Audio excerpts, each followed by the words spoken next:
नहीं रहे देश के पहले सीडीएस। जनरल विपिन रावत का हेलीकॉप्टर क्रैश में निधन, पत्नी मधुलिका समेत 13 लोगों की मौत।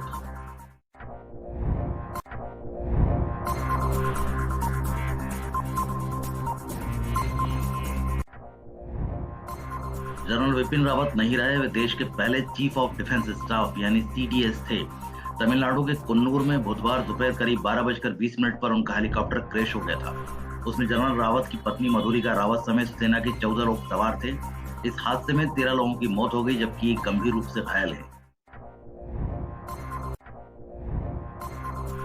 गम में डूबा भारत अभी अपने नुकसान का सही अंदाजा नहीं लगा पाया है। भारत के सैनिक नंबर 1 ऐसे समय में दुनिया छोड़ी है जब भारत कई मोर्चों पर चुनौतियों से जूझ रहा है। एक तरफ चीन के साथ सीमा पर तनाव है तो दूसरी तरफ पाकिस्तान भारत में अशांति फैलाने की मौके की तलाश में है। अफगानिस्तान में तालिबान ने सर उठा लिया है, जिसका असर भारत की सुरक्षा पर पड़ना तय है।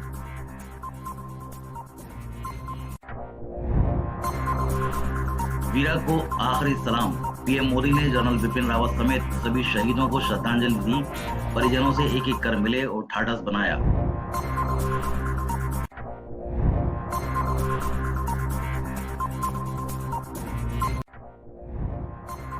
तमिलनाडु के हेलीकॉप्टर हादसे में शहीद हुए chief of defence staff general Vipin Rawat, उनकी पत्नी मधुलिका समेत 13 जवानों का शव गुरुवार शाम करीब 7:45 दिल्ली के पालम एयरपोर्ट पर लाया गया।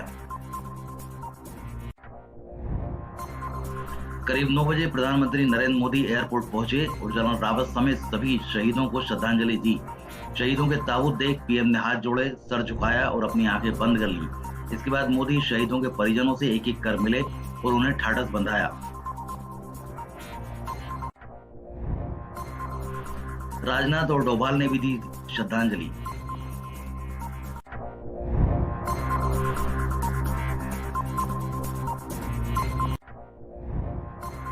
रक्षा मंत्री राजनाथ सिंह और राष्ट्रीय सुरक्षा सलाहकार अजीत डोभाल करीब 8:30 बजे एयरपोर्ट पहुंचे और सभी शहीदों के परिजनों से मिलकर बातचीत की। पीएम के बाद राजनाथ सिंह और अजीत डोभाल ने शहीदों को श्रद्धा सुमन अर्पित किया। तीनों सेना प्रमुखों ने भी अंतिम दर्शन। सीडीएस विपिन रावत समेत 13 शहीदों के अंतिम दर्शन के लिए तीनों सेना के प्रमुख भी पालम एयरपोर्ट पहुंचे। थल सेना प्रमुख जनरल एम नरवणे, नौसेना प्रमुख एडमिरल आर हरि कुमार और वायुसेना प्रमुख air chief marshal VR Chaudhary ने भी शहीदों को श्रद्धांजलि अर्पित की।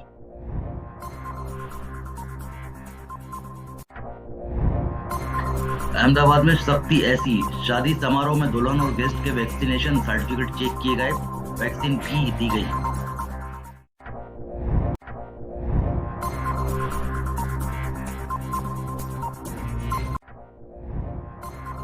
अहमदाबाद प्रशासन ने कोरोना महामारी से बचाव और नियमों की अनदेखी करने वालों के लिए पूरी सख्ती बरत रखी है। यहाँ एक शादी समारोह के दौरान हेल्थ केयर वर्कर्स ने दुल्हन और यहाँ शामिल हुए गेस्ट के वैक्सीनेशन सर्टिफिकेट चेक किए। यहाँ जिन लोगों ने वैक्सीन के दोनों डोज नहीं लिए थे, उन्हें टीका भी लगाया गया।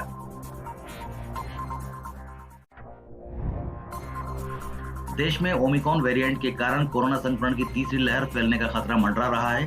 इस बीच कोरोना वैक्सीन के बूस्टर डोज देने की भी तैयारियां तेज हो गई हैं। इसके लिए केंद्र सरकार की तरफ से कोरोना वायरस को लेकर गठित सब्जेक्ट एक्सपर्ट कमेटी शुक्रवार को मीटिंग करेगी। अमेरिका में 16 और 17 साल के युवाओं को भी लगेगा बूस्टर डोज। फाइजर बायोएनटेक की वैक्सीन दी जाएगी।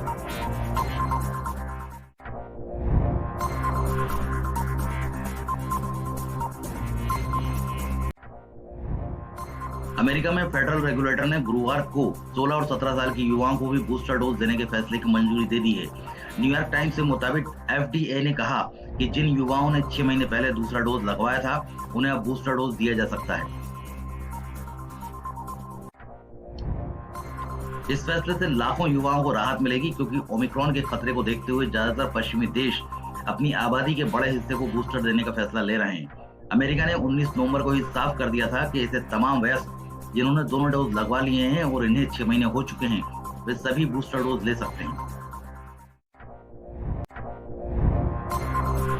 कोहली को कप्तानी से हटाने पर गांगुली की सफाई। दादा बोले, हमने T20 की कप्तानी छोड़ने से रोका था, विराट नहीं माने तो वनडे से भी हटाना पड़ा।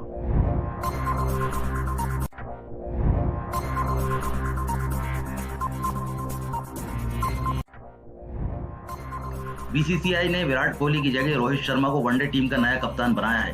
बोर्ड ने कोहली को वनडे की कप्तानी से इस्तीफा देने के लिए 48 घंटे का अल्टीमेटम दिया था। कोई जवाब नहीं आया तो बोर्ड ने उन्हें खुद इस पद से हटा दिया। देश के चौथे नंबर के सबसे सफल वनडे कप्तान को ऐसे हटाए जाने पर आ रहे रिएक्शन के बीच खुद बीसीसीआई प्रेसिडेंट सौरव गांगुली का स्पष्टीकरण आया है। सौरव गांगुली ने एएनआई से कहा, यह फैसला बीसीसीआई और चयनकर्ताओं ने मिलकर लिया था। बीसीसीआई ने विराट से टी20 की कप्तानी नहीं छोड़ने को कहा था, लेकिन वे सहमत नहीं हुए। गांगुली ने कहा, चयनकर्ताओं का मानना था कि लिमिटेड ओवर्स के फॉर्मेट में दो अलग अलग कप्तान नहीं होने चाहिए, इसलिए ये फैसला लिया गया। अब विराट टेस्ट कप्तान बने रहेंगे और रोहित वनडे टी20 की कमान संभालेंगे।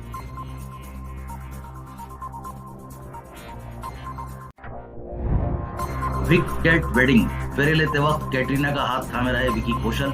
शादी के फोटो शेयर कर लिखा, आपका आशीर्वाद चाहिए।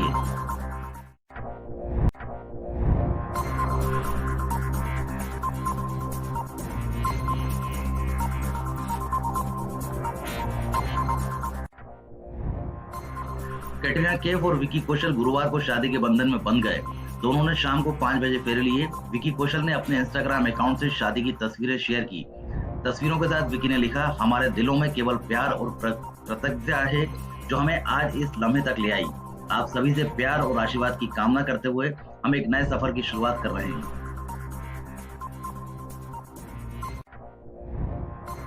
विकी की सोशल मीडिया पोस्ट से पहले ही शाम करीब 7 बजे फोर्ट के अंदर की कुछ फोटो सोशल मीडिया पर वायरल होने लगी थी। कैटरीना जूड़ा बांधे, गजरा लगाए और लाल लहंगे में दिखी, वही विकी कौशल सफेद शेरवानी पहने नजर आए। खबर यह भी है कि शादी के बाद होटल मैनेजमेंट ने गांव वालों को मिठाइयां भेजी। मोदी सरकार से दिक्कत, इमरान बोले, दुआ है कि हिंदुस्तान में ऐसी सरकार आए जिससे बात कर सकें। मोदी पाकिस्तान को कमजोर समझते हैं।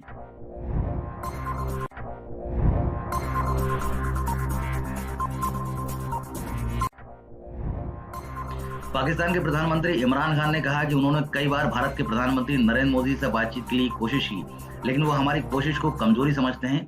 इस्लामाबाद में एक प्रोग्राम के दौरान खान ने कहा, हम दुआ करते हैं कि भारत में एक ऐसी सरकार आएगी जो पूरी गंभीरता से पाकिस्तान से बातचीत करेगी।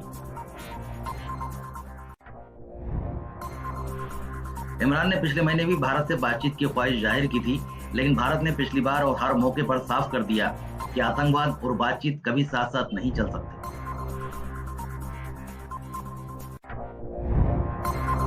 यूएस दूर, चीन करीब, बाइडेन की डेमोक्रेटिक समिट में शामिल नहीं हुआ पाकिस्तान। चीन के बहकावे में आकर किया फैसला।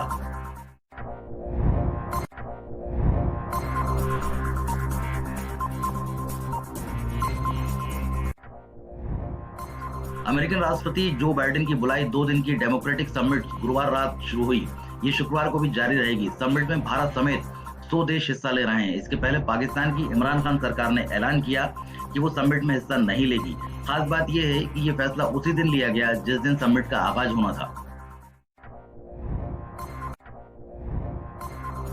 पाकिस्तानी मीडिया के मुताबिक इमरान खान ने समिट के बाइकआउट का फैसला चीन के बहकावे में आकर लिया है, क्योंकि अमेरिका ने चीन और रूस को डेमोक्रेटिक समिट में शामिल होने का न्योता ही नहीं दिया। अमेरिकन राष्ट्रपति जो बाइडेन ने अपने भाषण में कहा, दुनिया के हर हिस्से में लोकतंत्र को मजबूत बनाना होगा। हमारे सामने तानाशाही का खतरा भी है, इस पर मिलकर साहसी फैसले लेने होंगे।